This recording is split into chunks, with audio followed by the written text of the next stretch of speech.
Thank you very much. Let's welcome more contributions. Hello, welcome to Plenary. Hello, Mr. Speaker. Yes. Good morning, parliamentarian. The floor is yours. This is Chief Batty from Loco. I want to comment on the statement made by my governor that the smart building will be occupied when PDP comes take the presidential seat by next year. This to me is very unfortunate. Why? The governor is always blaming the people. It was yesterday. It was Mbororo that made my governor not to start, the project at Ibaka. Even though the federal government had given approval. When the smart building was started and completed, as I see it, PDP in this state was in charge, as it is till today. When my governor said we will build a worship center and no penny or cover of Akwa Ibom State money will go into it, my governor was a PDP, and is still a PDP governor, not the party at the center. So some of the statements my governor makes leaves me wondering if this statement, the most recent one of yesterday, were to be made by another person, not a PDP person, I would have said, okay, or even a commissioner, I would have excused. But my governor, who started that building, when he told us that smart building, that, the international organizations are ready to come to the state, but they complain that there is no where for them to stay. And the governor is telling us. Is it because they have made him chairman of a... All right, thank you very much, parliamentarian, for your contributions. Let me come back to you, parliamentarian Otuekong. Now, on the heels of the government, before the governor's statement calling on Christians to be involved, there have been some rather bizarre sighting on the streets of Uyo in some areas. I recall having conversations with some persons, and they showed me a picture of an alleged pastor preaching, and then with a candidate's poster and calling for support. Would we also call that the calling of church members to be involved in politics? Let me tell you a drama that played out in this Akwa Ibom State in 2011. The governor of the state, as at that time, went to an event, and a man of God, it was a funeral, particularly at Bareni. The man of God who mounted who gave the homily, Professor Monsignor Sivanus Udom, a renowned cleric in the States, took turn to criticize the Akwa Ibom Adoke, then it was Akwa Ibom Adoke, campaign. Took time to criticize the Akwa Ibom Adoke, campaign and explain why he took that stand in the homily. And that did not go down well with the governor. The governor wasn't happy. That was something, I think that was 2008 and 9. The governor came, that was on a Saturday. The governor looked for a popular church in the state. He asked his aide, say, which church do you have a large number of followers? They say it's so church. I won't call the name. The next day, being a Sunday, he drove down all schedule to the church. And then he was given the opportunity to make few remarks by the church leadership, use that medium to carpet pastors, and said any man of God who feels that politics is simple, he should take up his priesthood robe and come and join politics. Now, you see politicians using the platform of the altar of God to campaign, to sell their manifestos, to sell their agenda. But when they become whatever they want, they push aside the Christians, they push aside those promises that they made. Some will say in the altar of God and swear that when they become that, they will do this, do that. But once they go into those offices, they forget what they have promised on the altar of God. So I'm saying that, like what you have said, it is not right for a man of God that officiate over a church that has many politicians and many party members wanting to stay in the church and endorse a particular politician, a particular aspirant. When you do that, you'll be causing confusion in the house of God. You should be like a father to all and be liberal and be open to all your church members who are in various parties. All right, thank you very much. More contributions. Hello, welcome to the plenary. Yeah, good morning, Mr. Speaker. Morning, parliamentarian. Yeah, good morning, Mr. Good morning. This is Umar calling from New York. Welcome, the floor is yours. Yes, sir. Okay. Please, I want to comment on the statement of the governor that says Christians are not really supporting their second party in politics. The truth about the matter is that you see, everything you do based on the leadership. And the example the leadership leads as a leader is what we follow as. If a leader is a liar, if a leader can say from a year to another that he does not touch home, then automatically Christians will follow because it's a leader in the church.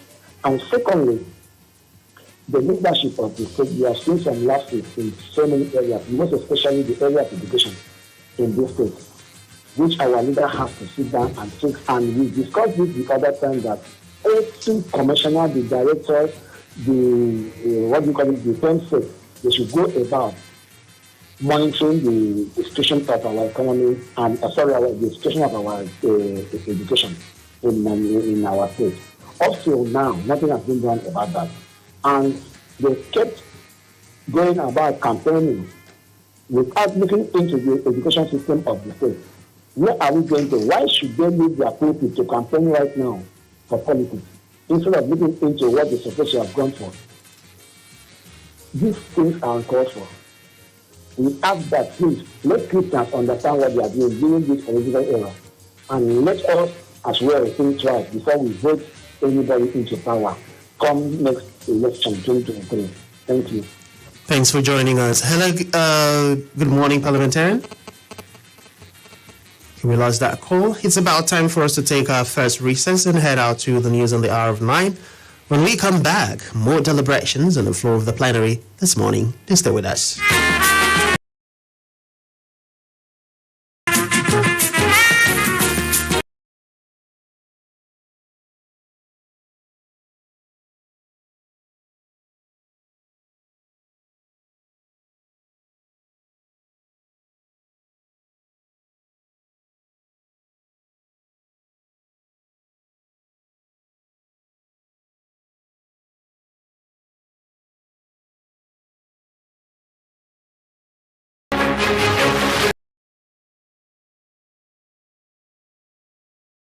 It's 49. Akwa Ibom State Governor Udom Emmanuel blames complacency of some Christians to governance issues as reasons for some challenges faced in the country.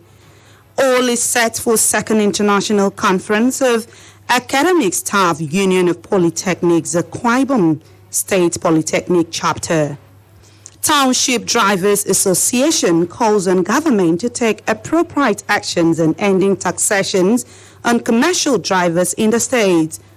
On the forum scene, Queen Elizabeth II laid to rest following private burial ceremony at St. George Chapel, Windsor. Elizabeth II on day of the state funeral. And that's the news updates for this hour. I am Dara Udoma.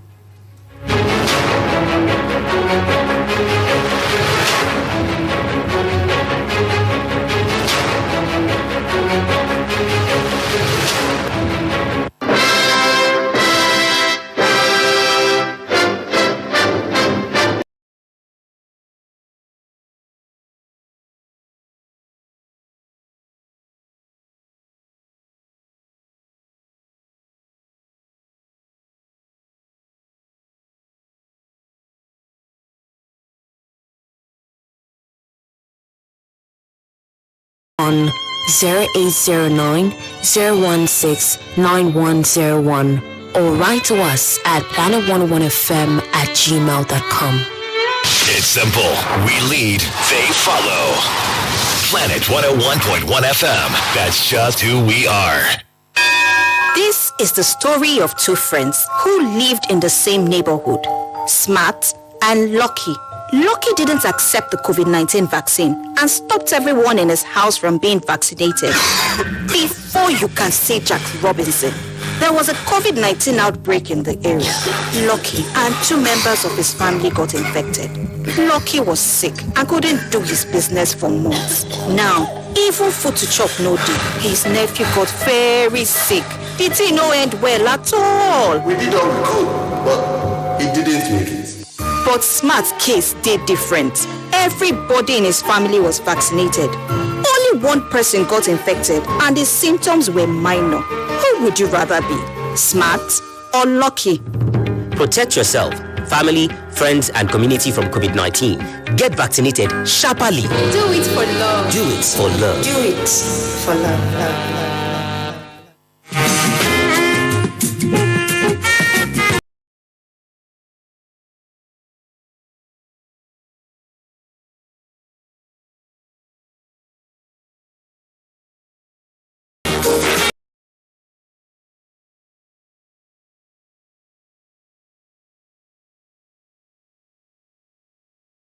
A wonderful time with us. We'll be joining the NANS PRO for the South region in the person of Mr. or Comrade Udom Emmanuel. Good morning, Comrade Udom. How are you this morning? I know. Good morning. All right, so yes, good morning. Welcome to the plenary this morning. And today we know that NANS is currently protesting in Lagos, and the situation has been one that has generated a lot of reactions from Nigerians. Can you bring us up to speed with what the developments currently are? Okay, thank you very much for reaching out. You know, it has been 8 months ever since also at the industrial activity. And we all know that students are the ones suffering a lot of loss in the ongoing strike. So we are tired. This is not the first time we are agitating. It really is not the first time, and we are aware. We did in Akwa Ibom, we did in Cross River, and we are currently at Lagos. And we will not stop, not until they return back to classroom.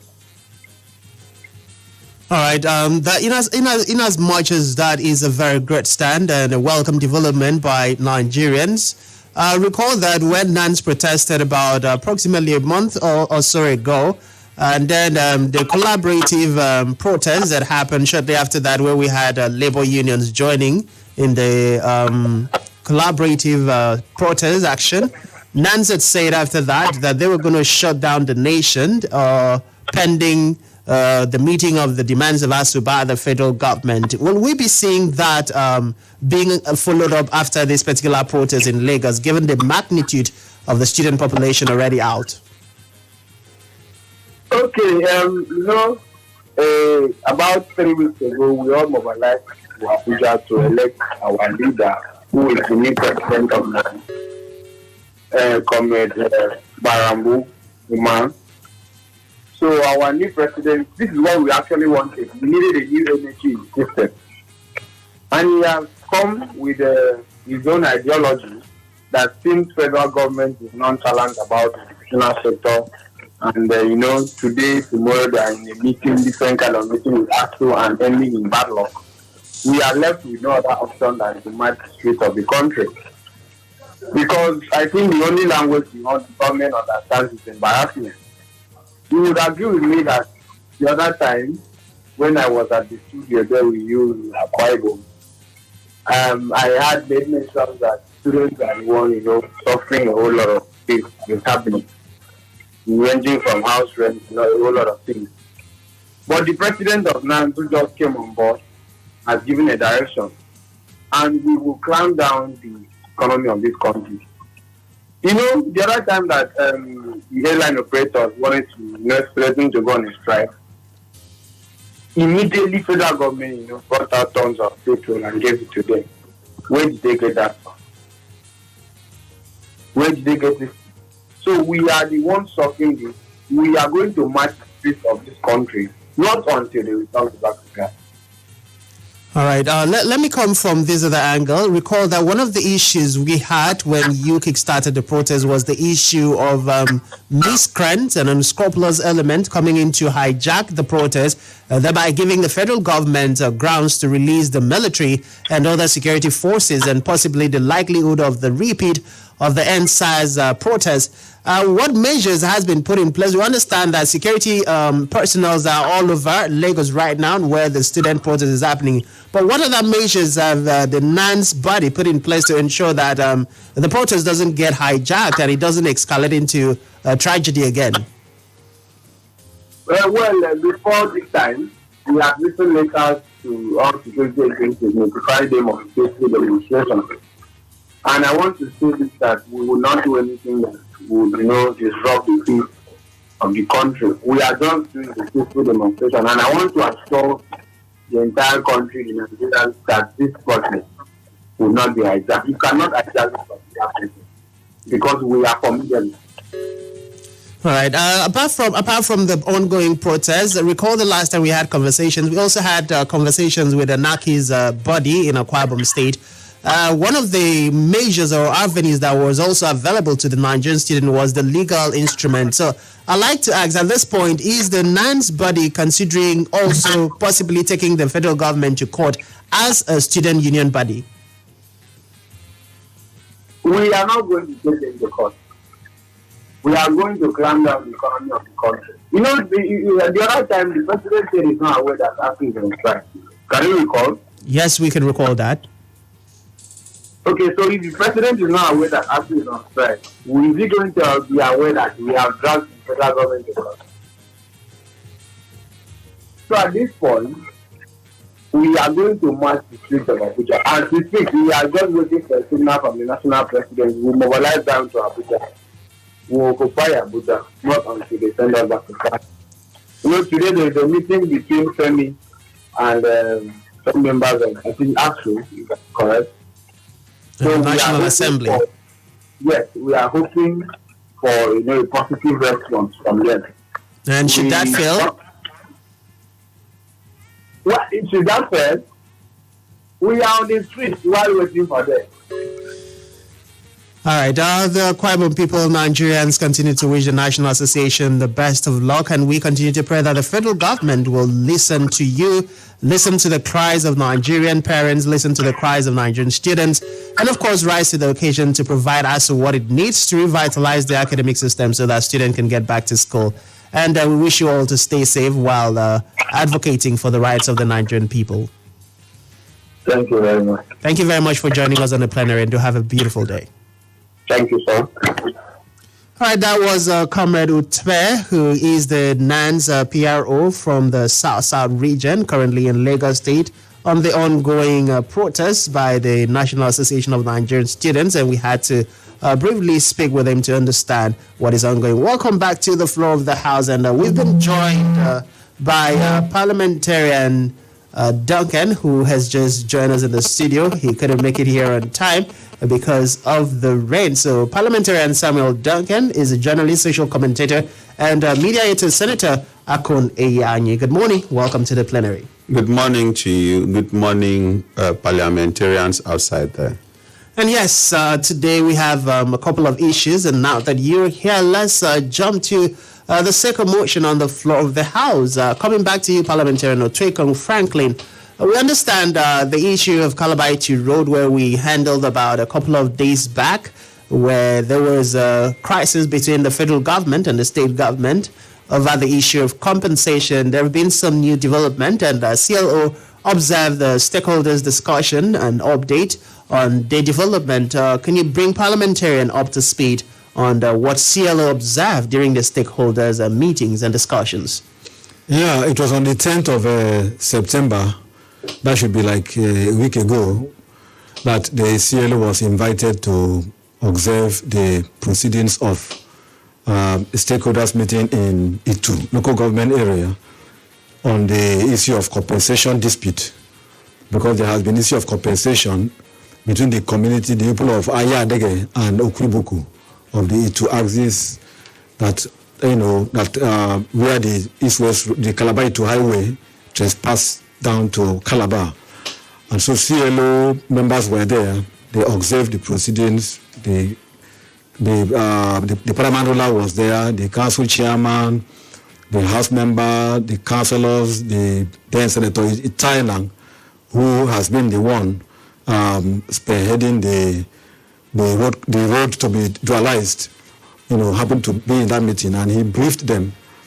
The high point of the meeting was when Senator Akon, said that there is no fund built into the bill of quantity to pay for compensations to the people of Ayadege and Okriboku, and that the state government is expected to take that particular responsibility, that the federal government expect the Akwa Ibom State Government and the Cross River State Government to take up that responsibility to pay up the compensations in this axis of the road so as to enable the road to pass through without let or hindrance. And then this is particular statement by Thailand, raised several uproar because the youth, the paramount ruler, and the stakeholders, were like, why would there be, such kind of, attempt to deny the community, people who will be affected, people who will be rendered homeless, people who will be rendered, people who will be, taken, whose land will be taken away, will not be given compensation, at least to resettle them to another area of land. So this particular issue, was a heated issue. And we know, CLO Observe, that in the Constitution, in our Constitution today, the issue of compensation is key. In the Land Use Act, which is in the Constitution of Nigeria, which has been, put into our Constitution, payment of compensation, land is held in trust by the state governor, and then if the government is to take over your land, they must be able to pay adequate compensation to enable you, resettle to another particular area. So when Italian made that comment, we do not understand why a federal government would be embarking on a project and will render the people of that area homeless and tell them to go and look for where to say that the government will not give them compensation. So we believe that the federal government, the way they have handled the axis where Italian is from, they should also handle this axis that cut across Ayadege and Okriboku to avoid conflict. Let it not be that there is politics being crept into it. Italian is from Ibiono. If he has been able to resolve that axis where he is from, and the job has been done, people have been paid compensation, and he now got to Ayadege and Okriboku in it too. You now say that there is no such allocation in the bill of quantity. You'll be raising, sentiment. You'll be raising crisis in this axis. So we believe and we call on the federal government to ensure that those who will be rendered homeless, those whose land will be taken away, those whose land will be taken away by this particular road construction, they should be given adequate compensation to enable them resettled and take care of their lives. Nobody should be rendered homeless because of federal government coming to dualize the Calabar Itu highway, which we have been yearning for. Although we yearn for this road, we believe that the government can do it, and the government has been able to address the axis that comes from Umahia, Ibiono. Then this axis of it too should be addressed to avoid conflict and to avoid the project being stalled by the aggrieved community leaders. All right, thank you very much for bringing us up to speed and the development. Let's take a pause here and head out to take some of the comments on a social media platform where parliamentarian Hope Moore Jr. says, the People's Parliament, I think the governor should blame our leaders for the setback in governance rather than the attitude of people. The challenge faced in our state and country is as a result of the attitude of those in power. That is from parliamentarian Hope Moore Jr. Hello, welcome to plenary. Hello. Good morning. Good morning, Mr. Speaker. Good morning, parliamentarian. Yeah, Abraham coming back. Please, I wish.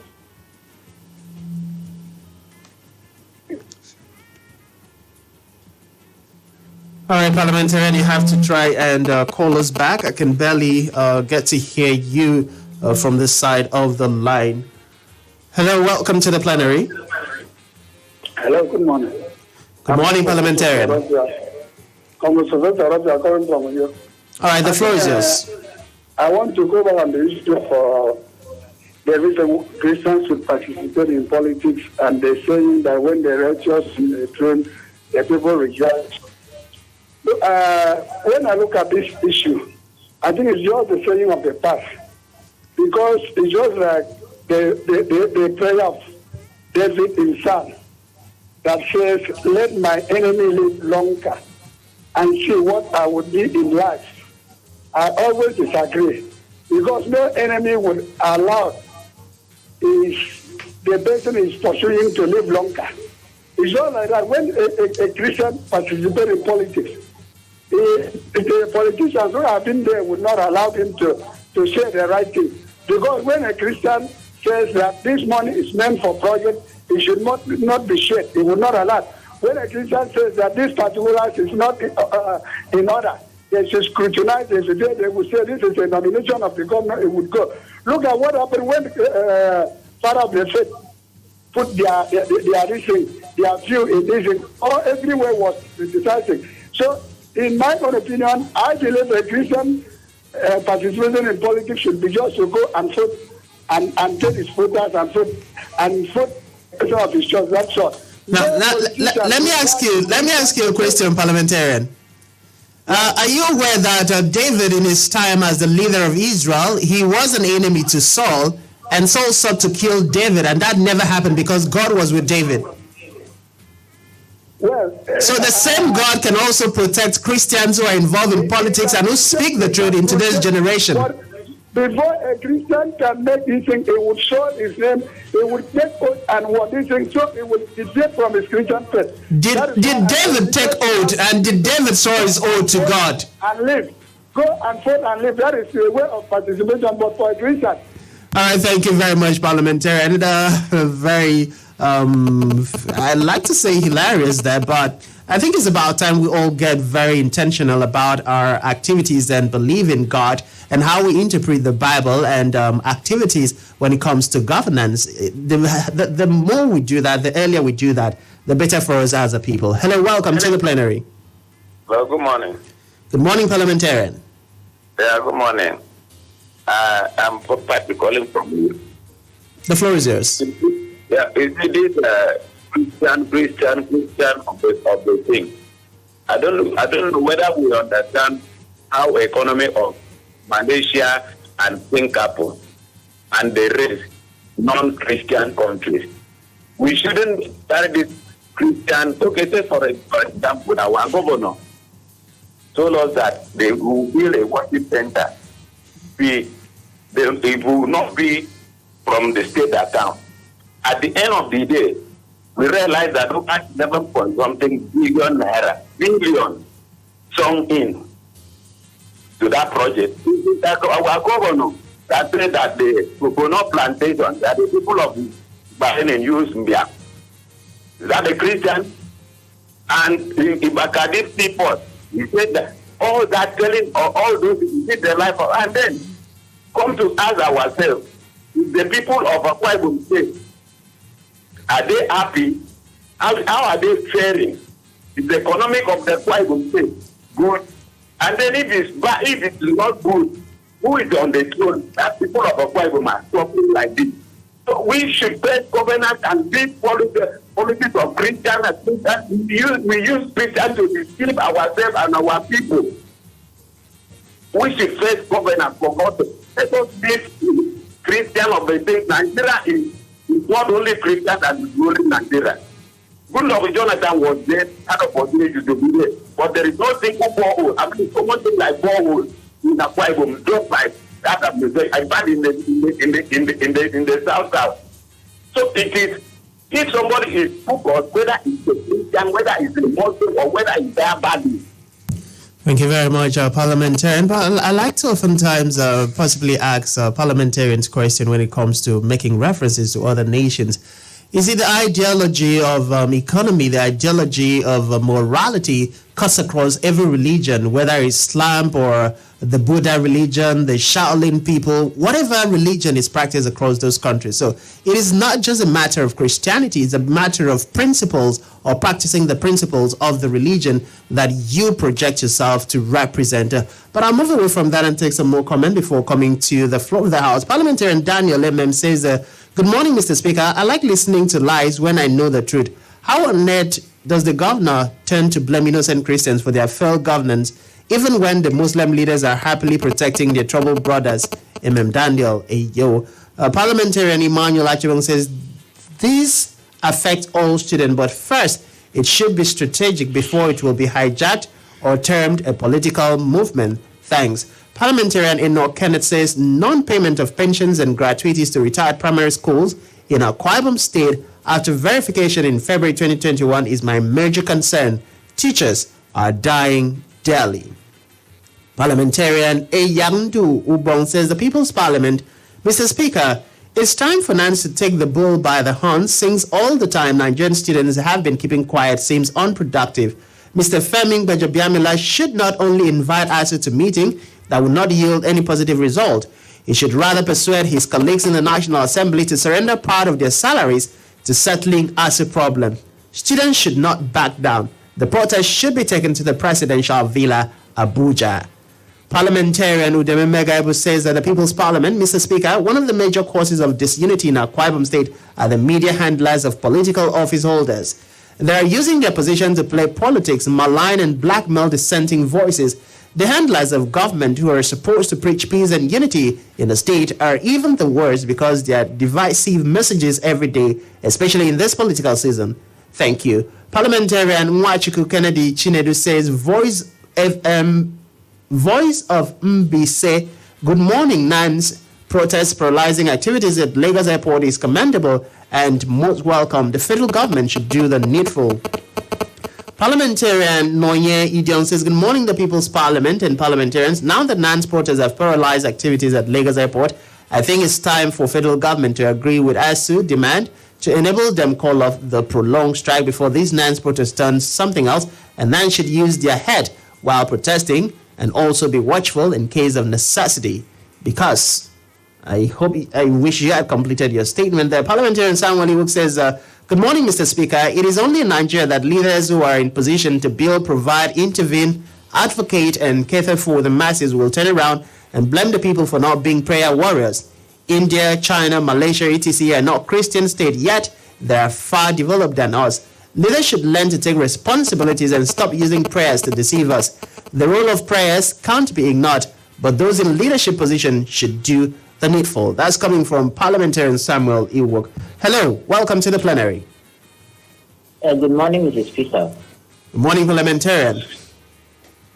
Thank you for having me. My name is Major Uvo. I'm calling from Srivo.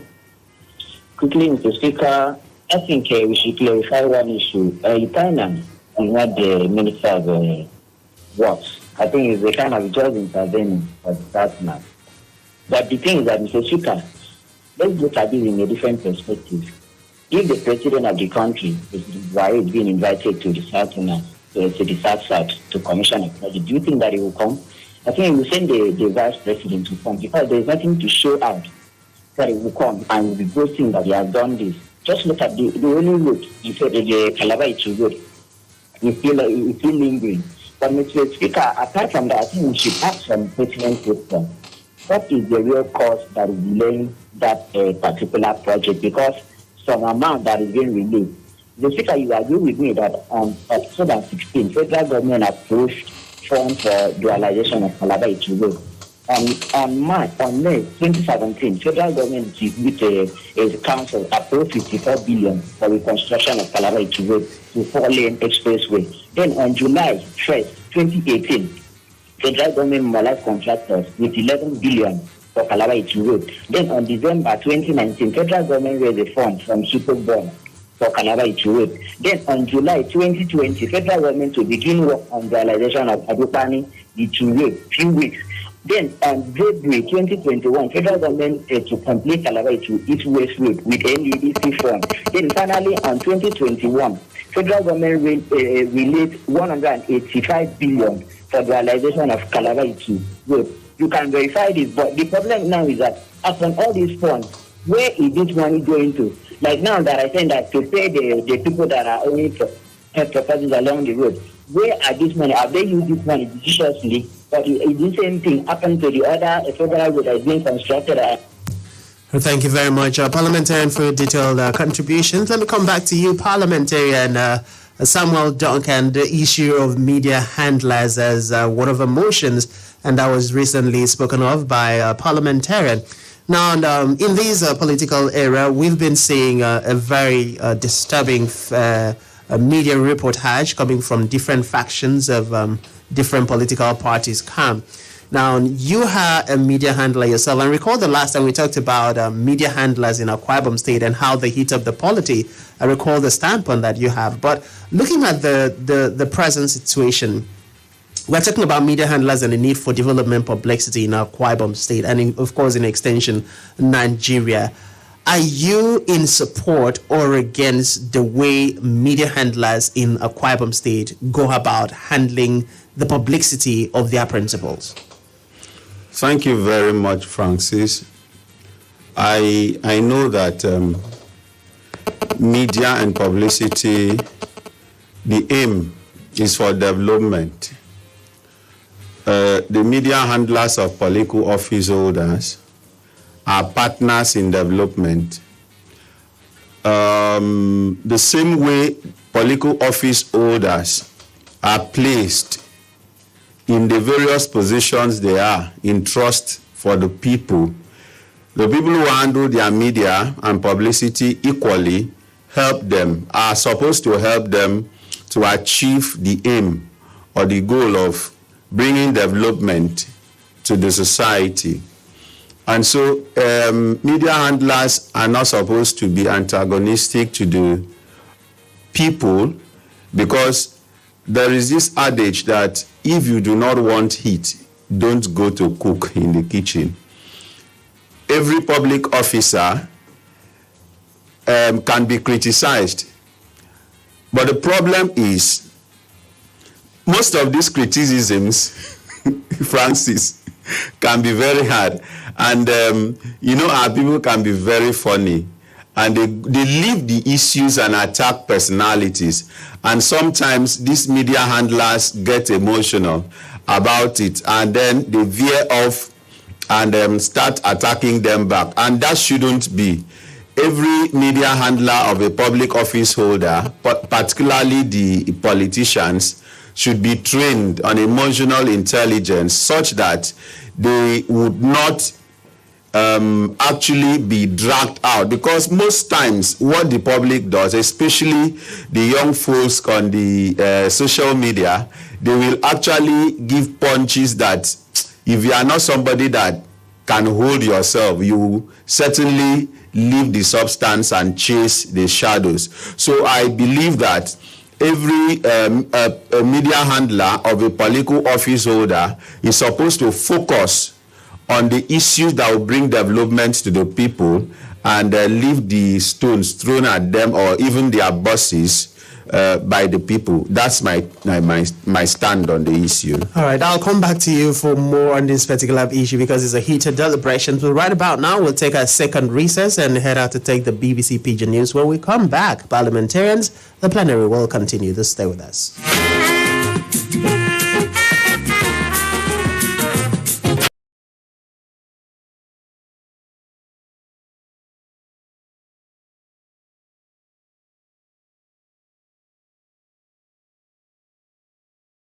Faith. Guest go dey the St. George Chapel for the committal service of Queen Elizabeth II. It is smaller and more intimate than the funeral service for Westminster Abbey this morning. These are the equivalent of the Queen Parish Church during the years she lived for the castle. Now when she say her own final farewell to her husband, Prince Philip. Meanwhile, later this evening for private family service, them go bury the Queen together with her late husband, the Duke of Edinburgh, inside St. George Chapel. This go happen after the committal service of the Queen will go end when them lower the coffin inside the royal vault. For other Tory, Lagos State High Court don serve another 21 years imprisonment on billionaire kidnapper Chukwudimeme Ohamadike, aka Evans, saying they guilty of kidnapping one Sylvanus Ehano for Amuodofin axis of the state. This na the second time courts they convict and sentence the kidnapper as them be sentenced him to life imprisonment for February. bbc.com/pidgin. The People's Parliament is brought to you courtesy of JIA Outdoor Services. JIA Outdoor Services, a member of the Mbarakas Group, owns and manages billboards and advertising services in and outside Akwa Ibom State. Why not visit them today or call this number 0803-741-2340. JIA Outdoor Services, a member of the Mbarakas Group.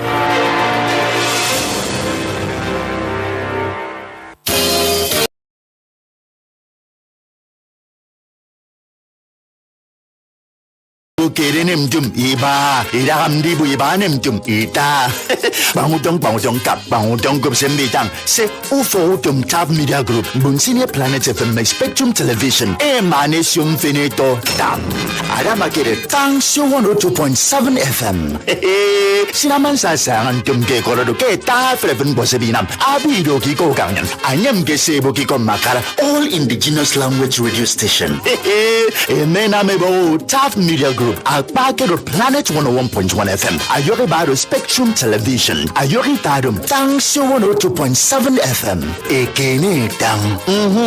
Iyame. Bemkeri agado.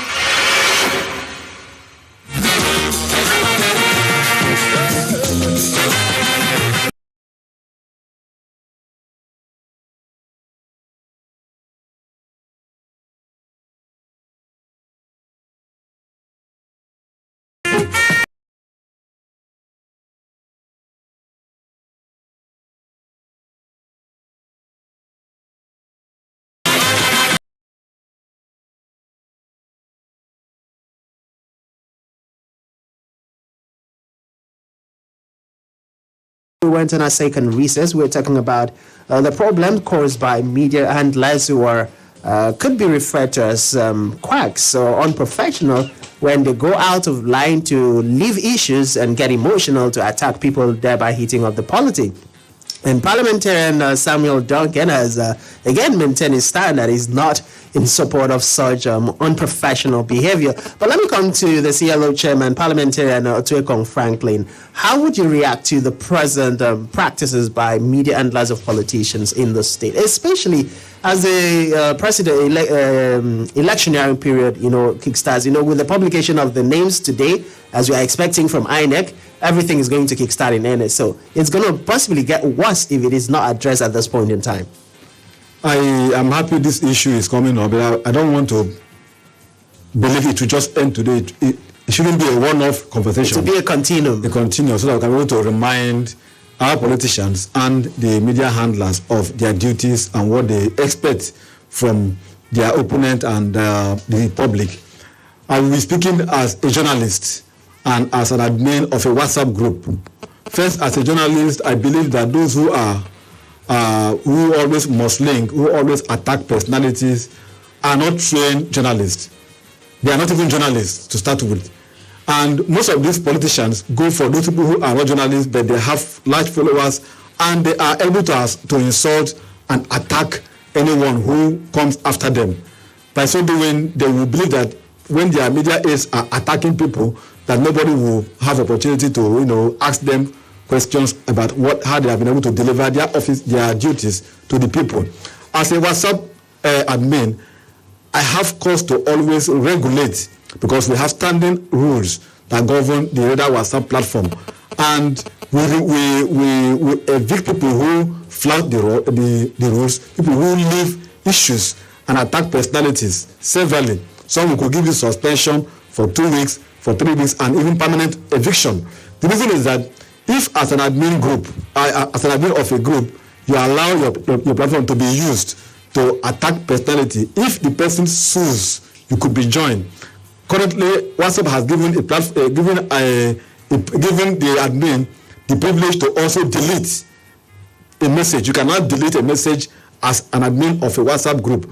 Now, the question is, why do the media aides veer away from the issues and attack personality?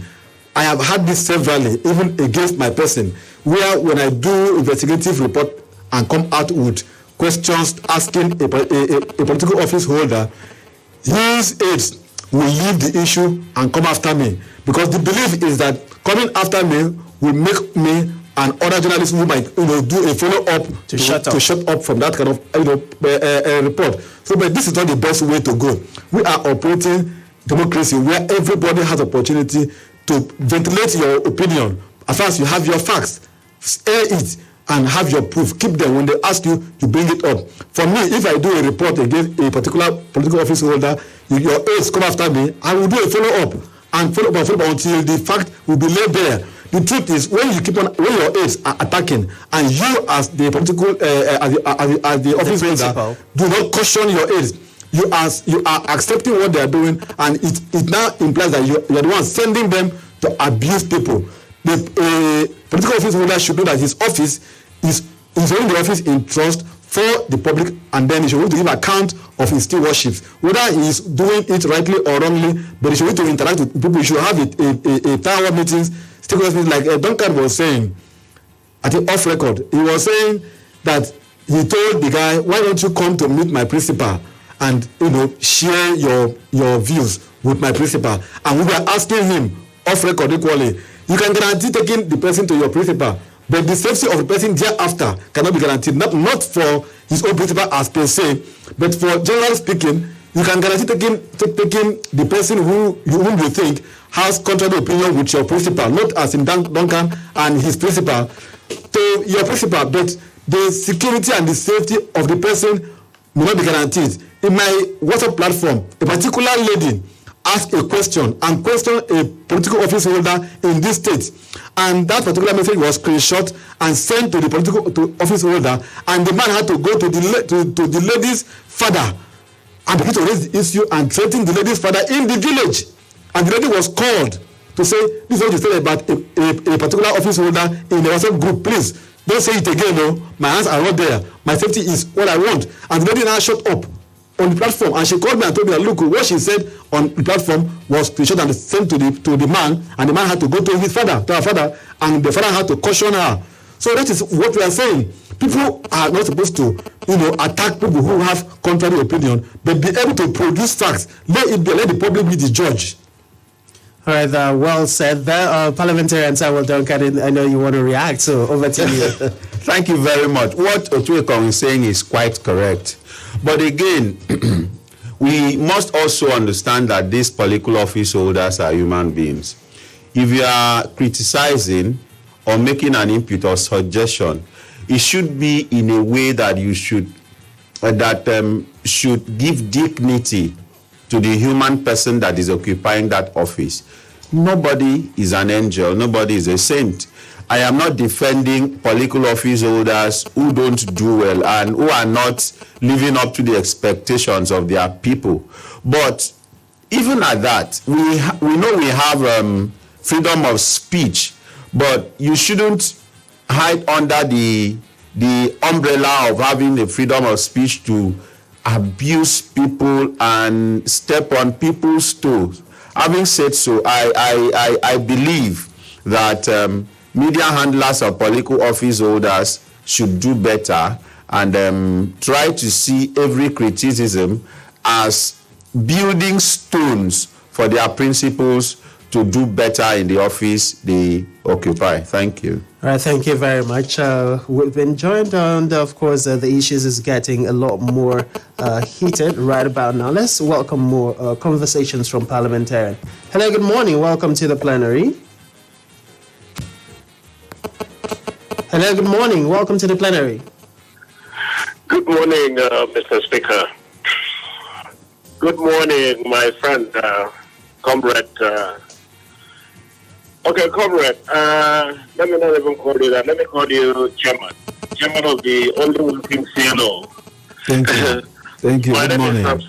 Good morning, Ambassador. My friend, yes, I am so happy that this issue has been brought up. The Speaker can bear me witness. I've been bashed severally. I've been insulted severally. just for saying the truth and asking people to love the state. And I believe this discussion has really vindicated me.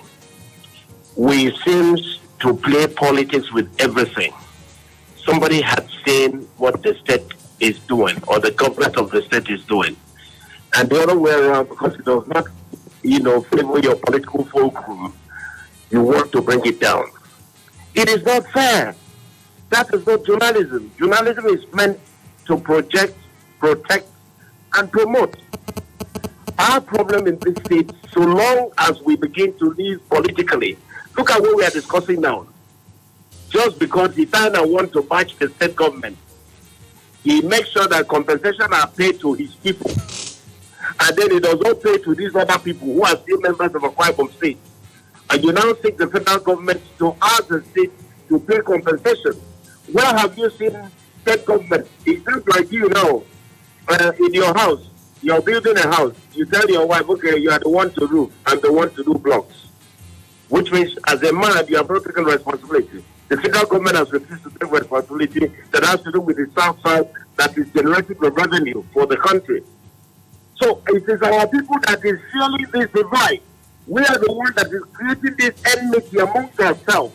But if we love our people, we love ourselves, we love our state, there's no way we will not pressure the federal government to do the needful. As it is being done, I've never heard where the Lagos state government or the US state government being asked to pay compensation for the construction of Lagos Ibadan Expressway. I've not heard it.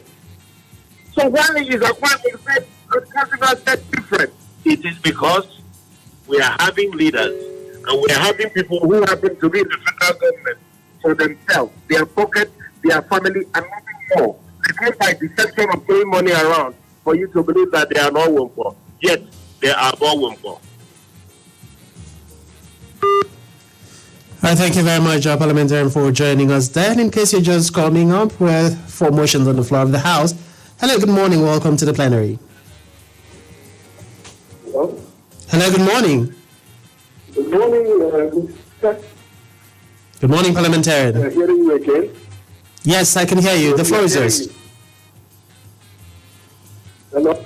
I think network is not allowing us connect with that Parliamentarian. Please try to connect us back and we'll get to speak with you. For more comments on our Facebook page, Parliamentarian Francis Uzon Nawani says, Uzon Francis Nawani watching live from Amakunze in Enugu State. Good morning, Mr. Speaker. Good morning to you too, Parliamentarian Uzon Francis. Hello, welcome to the plenary. Hello, good morning, Mr. Speaker. Good morning, Parliamentarian. And again, yeah. Good morning. My name is Innocent Silva. Go on, the floor is yours. Concerning what the guests in the House said, he said that in the previous government, if you want to contest as a chairman, that someone ask you, will you be able to give them? And if you don't answer or if you don't say yes or no, maybe you not become it. So what I want to say is that, when a guest comes into a situation like this, in fact, he should consider what he said, because some of this creates negative impressions in our mind. So for this, I don't think maybe you should ask it which government or who said that. Because for a guest to come up and say something, a kind of negative impression. Parliamentarian, he's just going to respond to you right away, so listen. I just think he did not understand the conversation clearly. If he did, he wouldn't say what he is saying. I did not say the former government. I said there was a political leader in this state that when someone wants to contest an election, I take for instance a local government council election, and you go to consult that political leader, he will ask you, if your area has 10 political wards that makes your local government, he will ask you, do you have the mind to be able to kill 10 persons? I think you have opponent in the 10 political wards.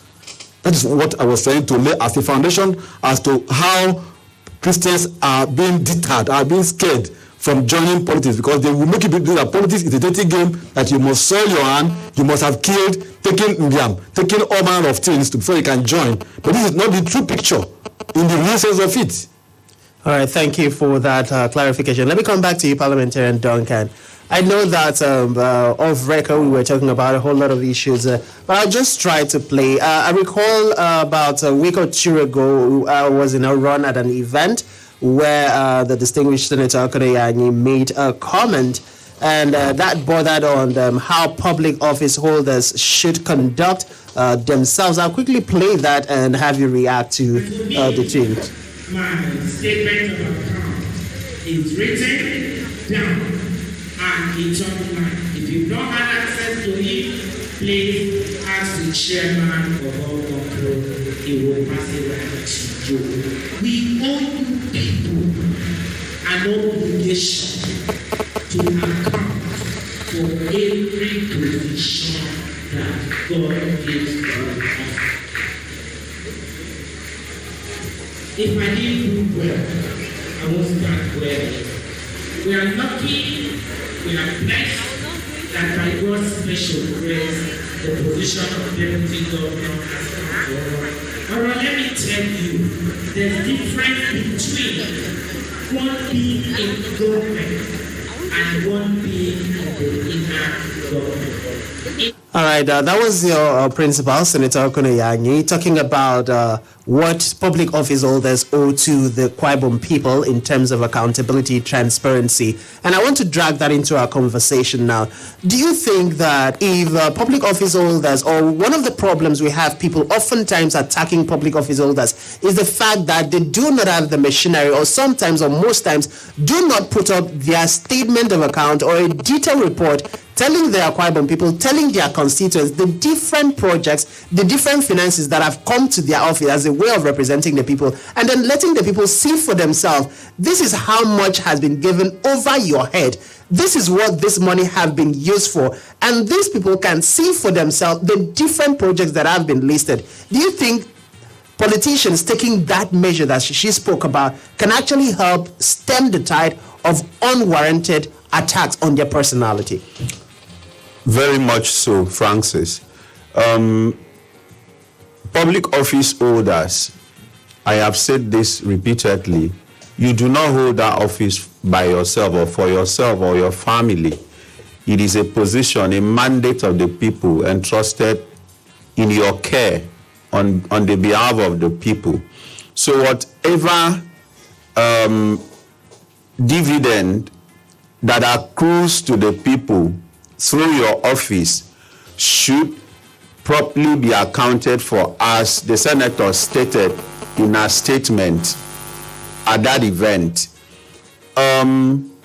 Much of the troubles we are having is sometimes arising from the holders of public office trying to hide certain information from their people, and that is why almost all political office holders have media handlers.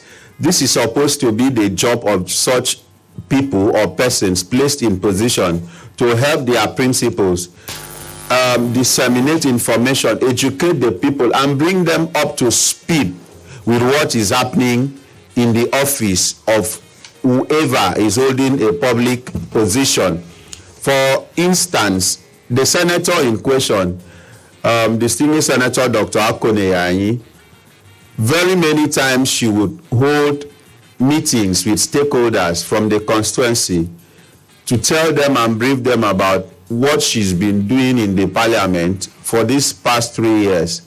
In our nation, which is our very first constituency, I can tell you that she's been doing so across the federal, the senatorial district. She's been doing so. If, as a public office holder, like a legislator that she is, you do not have allocations that come to you directly as a matter of or as finance, we will not be given money, but every year you are entitled to a certain amount of money which will be tied to projects. And if such things happen, you must let your people know, oh, for this year I was entitled to so and so amount. That amount was used for so and so projects. The people will see and appreciate. If such do not happen, the people will continue to dwell in the realm of speculations, and anybody who is speculating can say anything. So I want to believe that every public office holder should imbibe the culture of being transparent and always letting the people know what the government has sent to them through them. Thank you very much. All right, thank you. We'll take some more comments on our Facebook page. And in case you're just joining us, we're about to call it a wrap. We have 4 motions on the floor of the House. Akwa Ibom State Governor Udom Emmanuel blames poor attitude of some Christians to governance issues as reason for challenges facing the country.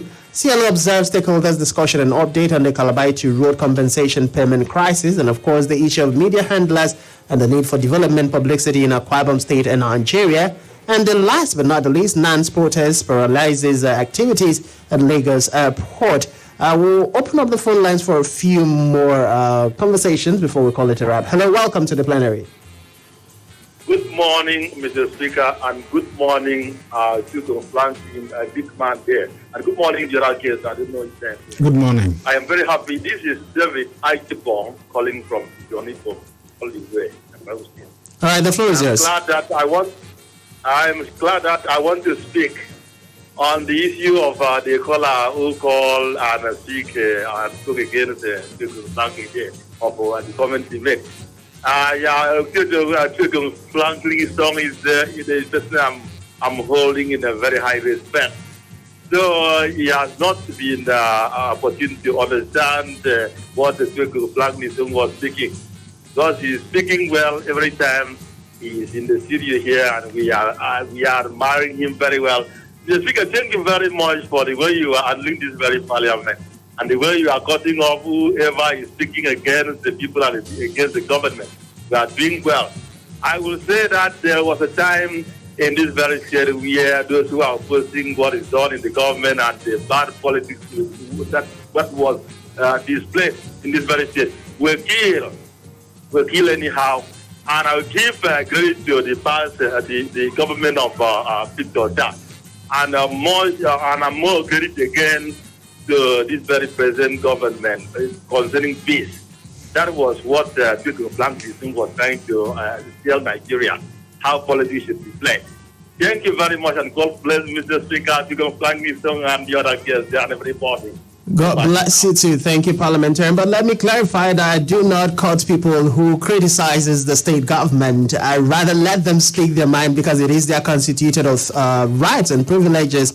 We encourage every Akwa Ibom sons and daughters to speak their minds and call the government to attention where it is necessary. We encourage Akwa Ibom people to commend the government where they are doing well. And we also encourage Akwa Ibom people to tell the government the truth where they are not doing well. And that is why the People's Parliament is here. And on that note, I'll come back to just one last comment before we come to the floor of the House for our closing formalities. Parliamentarian Daniel Amen. Okay, you've been taken. Frank Chris Senior says, good morning, Mr. Speaker.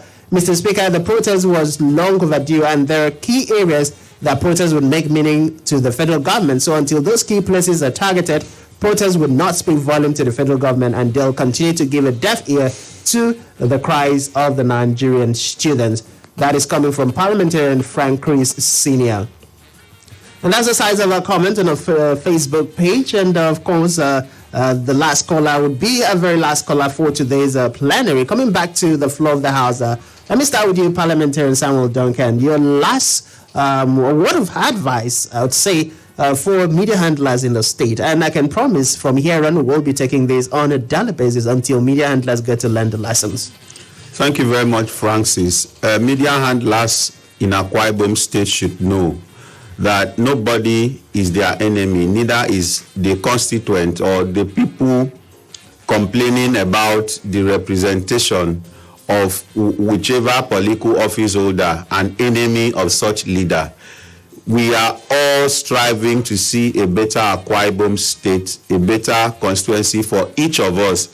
And as such, we should not see ourselves as enemies. Whoever is criticizing your principal today is doing so that your principal can get on his or her toes and do the work for which he or she was elected or appointed for. Having said so, I want to talk a little bit about this ASU strike. You see, the Nigerian federal government is not sincere. Just yesterday, I heard during paper review that the federal government is considering a waiver of 16-point-something trillion for Dangote and others. And I asked myself, is Nigeria really serious over the country we call Nigeria? If at the time that ASU has been on strike for more than 6 months, federal government has the prerogative to grant tax waiver to the tune of 16-point-something trillion naira, why can't they just take like 2 and give them 14-point-something and take that 2 trillion and give to ASU? The pretense that government does not have money, I want to call it pretense. If Nigerian government wants money for any of these their political things they are doing, they'll go and borrow. Why can't they borrow to fix the Nigerian educational system? No country can rise above its educational system. So Nigeria should, as a matter of necessity, fix education and allow our students to go back to school. Thank you very much. Thank you very much. Otuekong Franklyn, over to you. Yeah, my party shots on the issues are the first one on the call by Governor Emmanuel that Christians should be actively involved in politics. I want to add my voice to that of the governor and call on Christians in Akwa Ibom and beyond to be actively involved so that this issue of ASU will be resolved when you have a God-fearing leader who understands that the future of this country lies in the hands of the youth and in the hands of our students. On the issue of the Calabar Itu highway, we call on the federal government to endeavor to pay compensations to the people of Ayadege and Okuibuku so as to allow that project to move without any hitches. Then the issue of the media aids, the media handlers of our politicians, my appeal to them is that they should not hit up the polity. Those who were media aids to a particular office holder in the past government are not, reappointed by the next government, not because of the way they were handling these media activities. And when you destroy yourself being a media aid, you are destroying your future. The highest you can get is that level of media aid, and they will use you when they want to use someone to rubbish people, to cast stones on people. But when it comes to bigger appointment, nobody will appoint you because your level is the level of always casting stones on the leaders of this state and beyond. So my final take is the village road once again is becoming unpassable. Garbage, refuse have spilled over to the road. I am calling on Prince Ikim and the Akwa Ibom Waste Management Agency to ensure that road, the refuse is evacuated and the road is kept free from refuse. All right, thank you very much. A big thank you to you, parliamentarian, on the Facebook page, and you who called to through the phone lines to join the conversation today. A big thank you to Parliamentarian Otuekong Franklyn and Parliamentarian Samuel Duncan for joining us. And of course, I'll always say, be responsible, be civil, and conduct your activities in line with the Constitution of the Federal Republic of Nigeria. And yes, it is very important and critical that Christians be actively involved in political process if we want to see the change that will bring all-round development to us as a people and a state. My name is Francis Edet, and by the power vested in me as the Speaker of this Parliament, I hereby declare today's plenary session officially closed. To have a beautiful day. Bye-bye.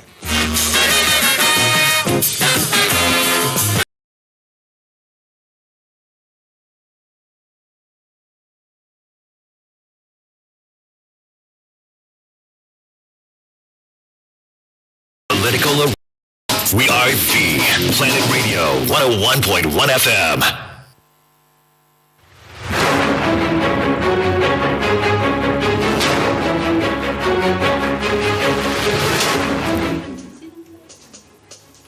Good morning. This is the news update at 10.